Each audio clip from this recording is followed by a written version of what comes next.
Good afternoon. Welcome to our concert, Movies, Magic, and Mayhem. For those of you that don't know me, my name is Michael Alstad. I'm the director of the Around the Sound Community Band.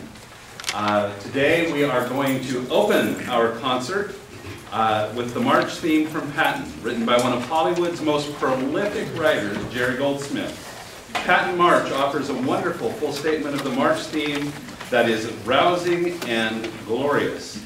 It recurred throughout the film and embodies the confidence, resolve, and indomitability of Patton, as well as the joy he derived from attacking the enemy. The piece opens with the theme played off in the distance by flutes and percussion. Little by little, the rest of the band joins in until the final bravado statement of the theme that makes one want to get up and join in.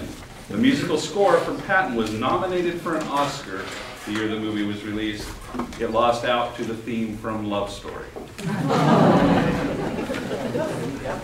So, we sit back and relax. Thank you for taking time out of a very sunny day to be inside here with us. And we hope you enjoy our performance as we take you through a journey to the movies, Magic and Mayhem.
Thank you very much.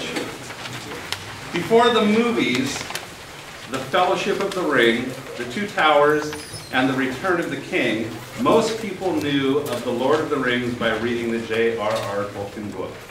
But in 1987, Johan de Meij released his first composition for wind orchestra, Symphony No. 1, The Lord of the Rings, based on Tolkien's best-selling novels of the same name. It received the Procedure Bryson Composition Award and the Sudler Award in 1989. The carefree life of the happy little hobbits serves as the inspiration for the musical theme of the fifth and final movement of the piece, which is titled Hobbits, which we are performing today. This movement begins with Gandalf's recurring fanfare, originally featured in the first movement. The music continues in celebration of the happy ending in the battle for Middle-earth. A high-spirited folk dance melody creates a colorful portrait of hobbits and their happy lives, followed by a hymn portraying their determination and nobility. At the end of the fifth movement, the music refocuses to reflect the very peaceful and resigned move as Frodo and Gandalf sail away on the final ship, leaving Middle-earth to live eternally with the elves in the Grey Haven. The Hobbits.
Thank you very much.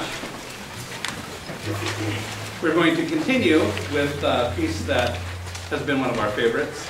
And of course, anytime that you're saying we're going to spend an afternoon at the movies, some type of love story has to be involved.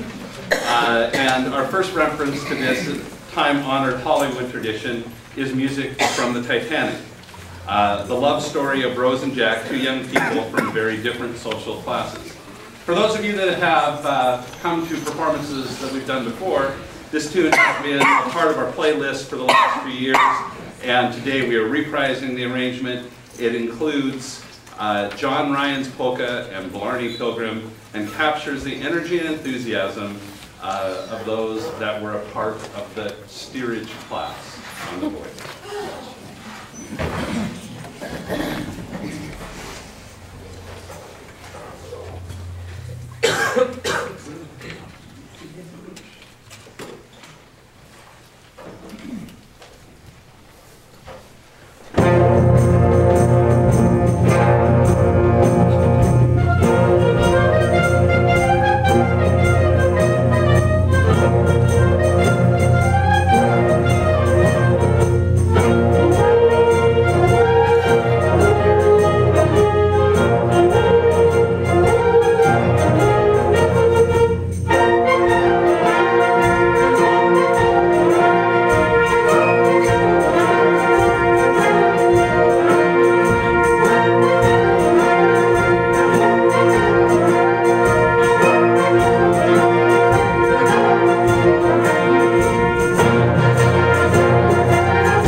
For the past 50 years, action and adventure has been synonymous with James Bond.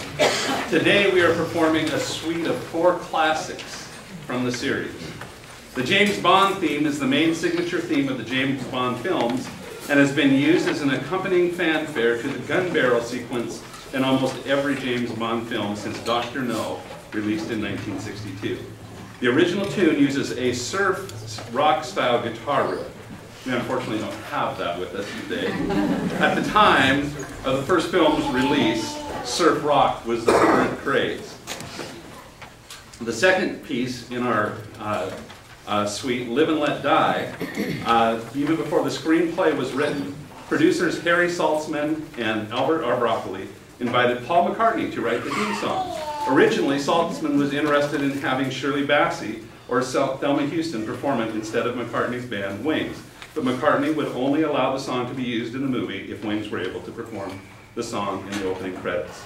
Saltzman, who had previously rejected the chance to produce A Hard Day's Night, decided not to make the same mistake twice and agreed.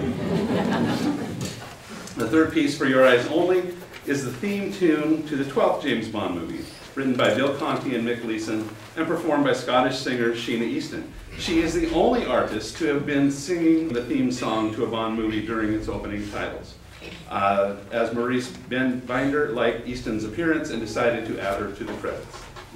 Probably the most memorable tune from the Bond series, Goldfinger, was the first of 3 James Bond films with a theme song sung by Shirley Bassey, whose forceful, dramatic style became a series trademark. She would go on to sing Diamonds Are Forever and Moonraker. Goldfinger was composed by John Barry with lyrics by Anthony Newley and Leslie Bricusse, and is widely acknowledged as a classic. Famously, co-producer Harry Saltzman hated the song and only agreed to use it when persuaded by Albert Broccoli. So it kind of seems like, you know, Harry Saltzman had a hard time figuring out what he wanted to have with songs. Good thing that he listened to others, because there have been lots of great Bond movie songs. The score was composed by Barry, making this his second credited Bond score. The score makes regular use of instrumental arrangements of the title theme, as well as the Bond theme from the Dr. No movie used in the gun barrel sequence. The score makes heavy use of brass. The very effective use of music and various sound effects in the film won an Academy Award for Best Sound Editing, and Goldfinger started the Bond film tradition of popular success, reaching #1 on the Billboard charts and staying there for a total of 70 weeks. So, this is James Bond Suite.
groups that gets together outside of regular rehearsal time is the clarinets. And so I'm going to turn it over to Vince, and he'll tell you a little bit about what the clarinets are going to perform. Meanwhile, they'll rearrange a little bit. So we do, before band begins, we get together, and some of us work on some ensemble music, clarinet arrangements. And so, in keeping with the theme of movies, magic, and mayhem, we've decided to play for you the Sorcerer's Apprentice, or in German, the Zauberlehrling. You may not know this. This was originally, actually, it was a poem. It was a ballad poem written by Johann Wolfgang von Goethe. You might not have heard of Goethe, but if you've read Harry Potter any time, there's a thread of Goethe's story of Faust in there, which is the alchemist that sells himself to the devil and all. So the story's a little different in Harry Potter, but basically, you know, trying to get eternal life and looking for that philosopher's stone. Anyhow. Goethe wrote the poem in 1797, and then along comes a French composer by the name of Paul Abraham Ducos, and in 1896 he decided to set it to music, and so he did. And actually it was one of the most famous and popular of his recorded works. In fact, people would be hard-pressed to name any other piece that he did since then, unless you're, you know, a music director and you know those sorts of things. But its popularity really came to the forefront, do you know when? Well, you don't worry about the date, but what? Yeah, Fantasia, right. Yeah, so the date is 1940, and actually Walt Disney bought the rights to the piece in 1937. He was going to use it as the theme music for another Mickey Mouse movie, which he was kind of making at those times. And he had a very famous composer working for him by the name of Leopold Stokowski. And Leopold suggested that, no, we should use this in this new concept that you're working on, Fantasia. And so, indeed, he did. And Leopold Stokowski did the arranging for it for full orchestra. And that is the version of Sorcerer's Apprentice that is most famous and most popular. And if you hear an orchestra performing it, it's likely that arrangement. That's not the case today. But anyhow, just a little side note, in the film, Mickey plays the apprentice, and it's pretty close to Goethe's original story, except that the wizard doesn't get mad at the apprentice later. But here's an interesting thing. Do you know what the name of the sorcerer is in the movie? I mean, there's no voice to it. Do you know what his name is? Did you know he had a name? I'm going to tell you. His name is Yen Sid, Y-E-N-S-I-D, which is Disney spelled backwards. I kid you not. The piece was so popular that the Walt Disney Company put it into Fantasia when they remade it in 2000. In its entirety, just the entire piece stuck right in there. So we are grateful to Leeson, who directs our little ensemble here. So thank you very much, Leeson. Here's the Sorcerer's Apprentice. This is done.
That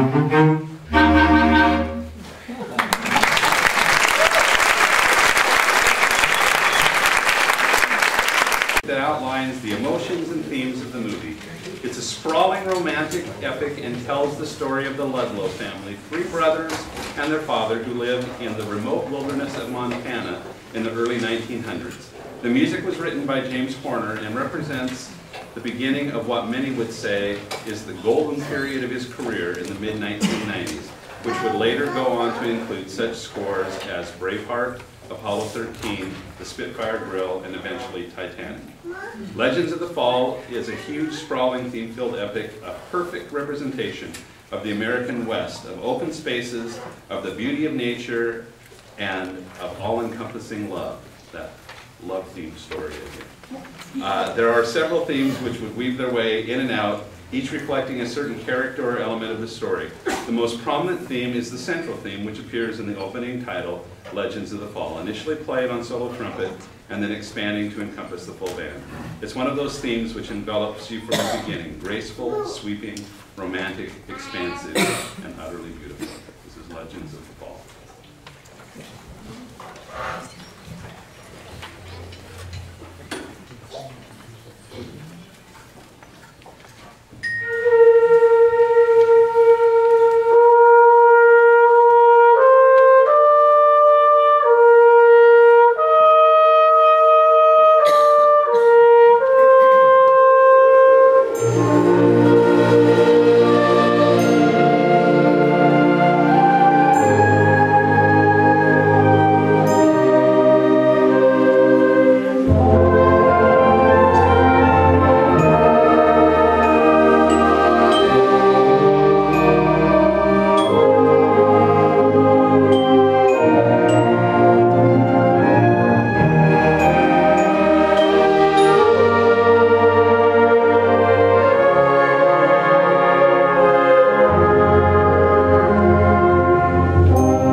Vince was just talking about Fantasia. Since its release in 1940, magic and music have been intertwined in Disney movies. From Cinderella to Mary Poppins to Aladdin to The Lion King, almost every Disney movie has a tune that you are whistling when you leave the theater. Disney at the Movies, the arrangement that we're playing today, packs in small excerpts of over a dozen Disney classics that are known to everyone. And John Higgins has skillfully woven them together into a seamless presentation that has more grins per measure than you can imagine. See if you can recognize all of the tunes.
Oh, okay. I'm Vince again. You met me once before. Actually, don't go too far. This is a momentous occasion for us in this band because 5 years ago, in our May concert, which wasn't here, but still, Michael Alstad raised his baton for the very first time on this band. So this is 5 years with us.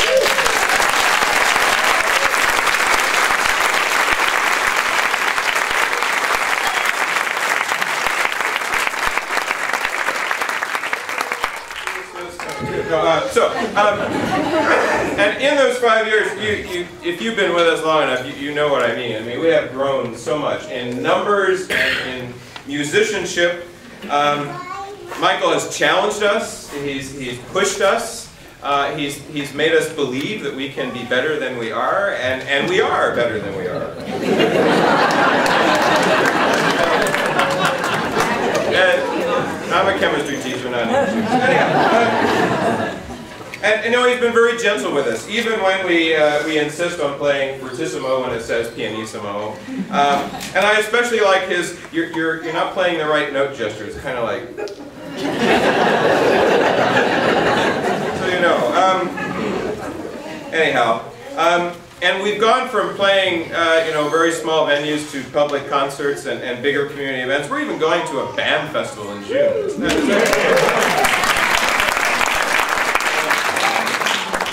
So we thought it would be fitting and proper to recognize Michael for these 5 years. May I have a fanfare, please?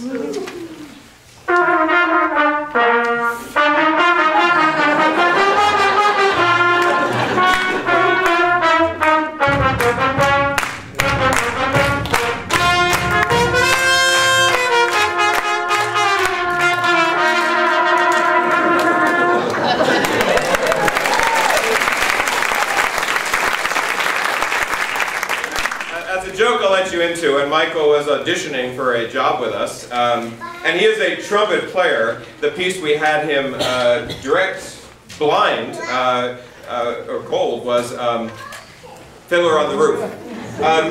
It's funny, we've never played it since. Anyway, we have a little token of our appreciation. I think somebody's got it back here, so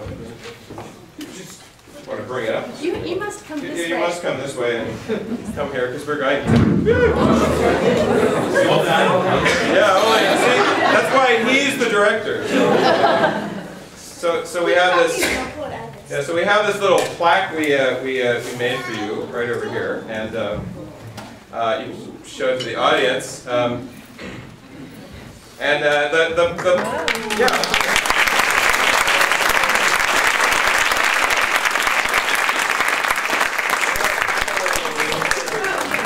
Do that in a minute. So it reads, well, I can't read it, so it reads, presented to Michael Alstad in gratitude for 5 years of inspiring and challenging directing from the Around the Sound Community Band, May 5th, 2013. So.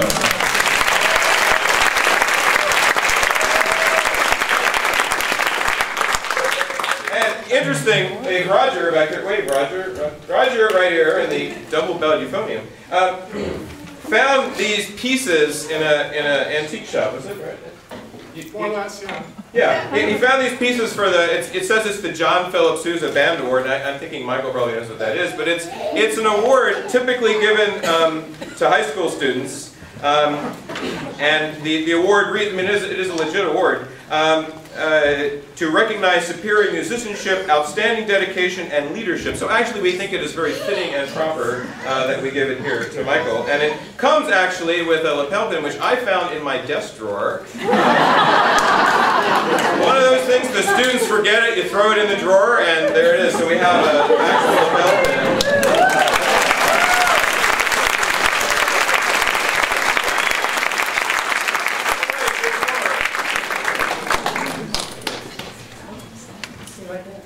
So everybody contributed, and it's a way of us saying thank you, because technical studies are one thing, but without the chance to play in a band, technical studies get old pretty quickly, and not only is playing in this band rewarding, we are greatly just so appreciative for being better than we thought we could be. And so here's a gift certificate to Sleeping Lady, and from all of us, along with some dinner, and as a way of thanking you for guiding us to be better musicians.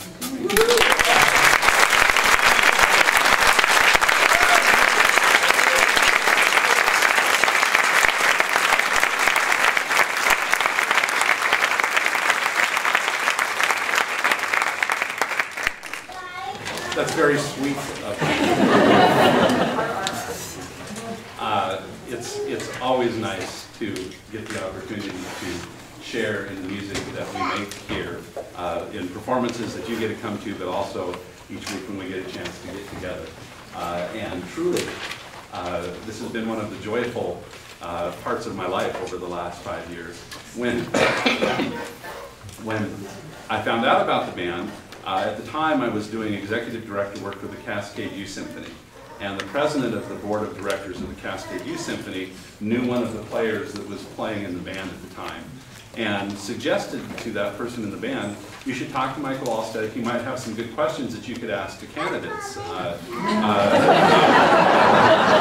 to do. And so that person's name was Bob Harper. And he's talking to me on the phone, and, and we're kind of talking about this, and he finally goes, you seem to know a lot about this. Would you have any interest in doing it? And I said, well, at the time, I was doing the Cascade Youth Symphony. I had just taken the position of Executive Director of Music Center of the Northwest, and so I was like, I'm not really looking for additional things to put on my plate, but I wasn't getting a chance to actually conduct. All my work was administrative at that spot, and I said, well, sure, it would be interesting to come out and see what it's all about and see what you're doing. And it was interesting that first night out, getting a chance to play through Fiddler on the Roof and see what the band could do and couldn't do. But one of the things that has been a part of our existence since that time is that every set of concerts that we get ready to do, I always try to put one piece in the folder that I know is going to be something that we really probably aren't going to be quite able to play. And generally what happens, just like it was with Fiddler on the Roof, we just kind of retire that and say maybe someday we'll get that out in the future. It was pretty exciting for me today to have the piece that I did that with this time, the Hobbits, actually be a piece that we felt we could come and perform for you and do a commendable job and present it in public. So, it's always joyful to do this, but it's nice. I'm the guy who's standing up front. I'm the guy who gets to talk, and I get to smile. It's the people that are behind me that are the people that say, this is joyful, I want to come and do it, and be a part of what we're doing. And so, to all of you, thank you from the bottom of my heart for all of you. Thanks very much.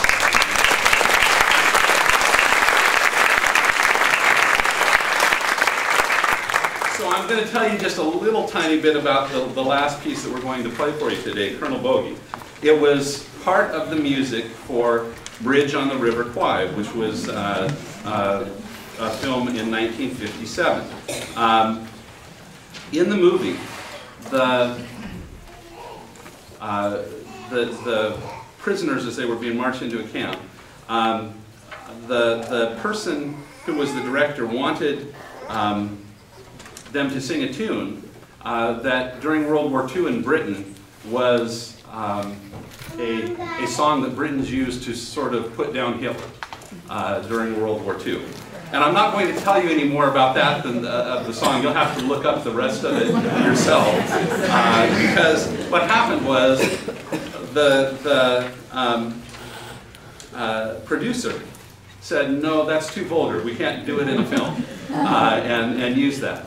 And so they decided to whistle the tune, anticipating that most of the people in 1957 who would have known what that tune was would know it and sing it in their head. And some of you may know what that tune is, and as I told the band what it was today, I know that they will be singing it in their head. But I'm sure if you Google Colonel Bogey Hitler tune, you'll probably find all you want to know about it, and then can decide whether it was best for me not to mention it or whether I should have gone ahead. Anyway, thank you very much for spending a beautiful sunny day outside. Not, you know, we don't get enough of those around here. But to spend it here with us, we really enjoyed playing for you. This is our last piece, Colonel Vogt.